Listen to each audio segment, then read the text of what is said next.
Ready. పసుపు ఉప్పు వేసుకొని మట్టి లేకుండా శుభ్రం చేసుకో.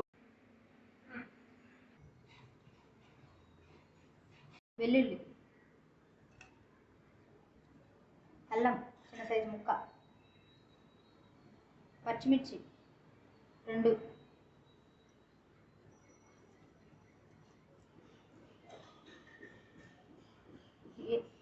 ఏలక్కాయ 1, లవంగాలు 2, మిరియాలు 5, ఒక బిర్యానీ ఆకు 8 జీడిపప్పులు నానబెట్టుకున్నవి, 3 స్పూన్లు పెరుగు వేసుకొని మెత్తని పేస్ట్ రెడీ చేసుకోండి.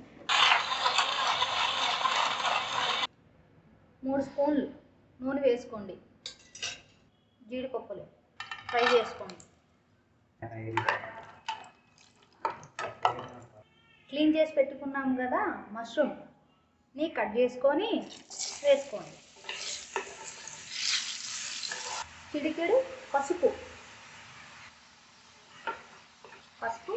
వేసుకొని ముక్కకు పట్టేటట్టుగా కలుపుకోండి.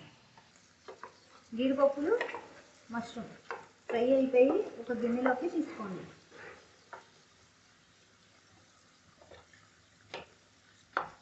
అర స్పూన్ జీలకర్ర, ఆనియన్ చిన్నగా కట్ చేసుకొని, ఒక రెమ్మ కరివేపాకు వేసుకొని గోల్డెన్ కలర్ వచ్చే వరకు వేసుకోండి. లైట్ గోల్డెన్ కలర్ వచ్చాక అర స్పూన్ పసుపు, పొడి మసాలా అర స్పూన్, కారం 1 స్పూన్, ఉప్పు అర స్పూన్, ఇవన్నీ వేసేసి బాగా ఫ్రై చేసుకోండి. 2 నిమిషాల పాటు అంతటిని కలుపుకొని నూనెలో కలుపుకోండి. టమాటా పేస్ట్ని వేసుకుందాం.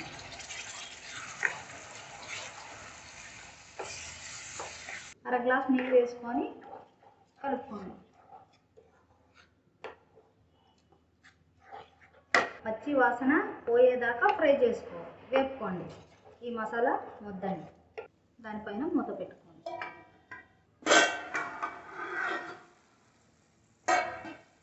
చూడండి, నూనె అంతా ఇలా పైకి తేలాలి.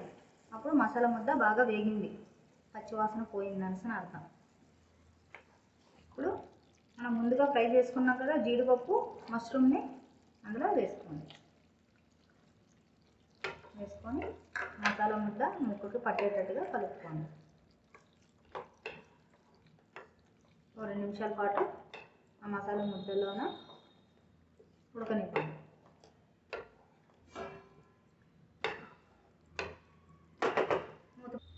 కొత్తిమీర కొంచెం వేసుకోండి. దాని తర్వాత మూత పెట్టుకోండి.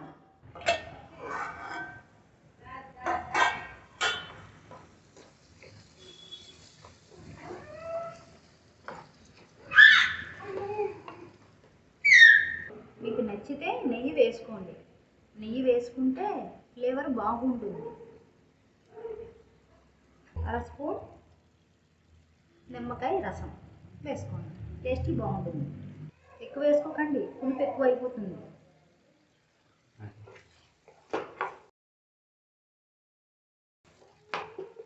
కొంచెం ఫ్రై చేసుకొని దించే ముందు కొత్తిమీర వేసుకోండి. వేసుకొని ఒకసారి కలిపేసి పక్కన పెట్టుకోండి. వేడివేడిగా మష్రూమ్ జీడిపప్పు మసాలా కర్రీ రెడీ.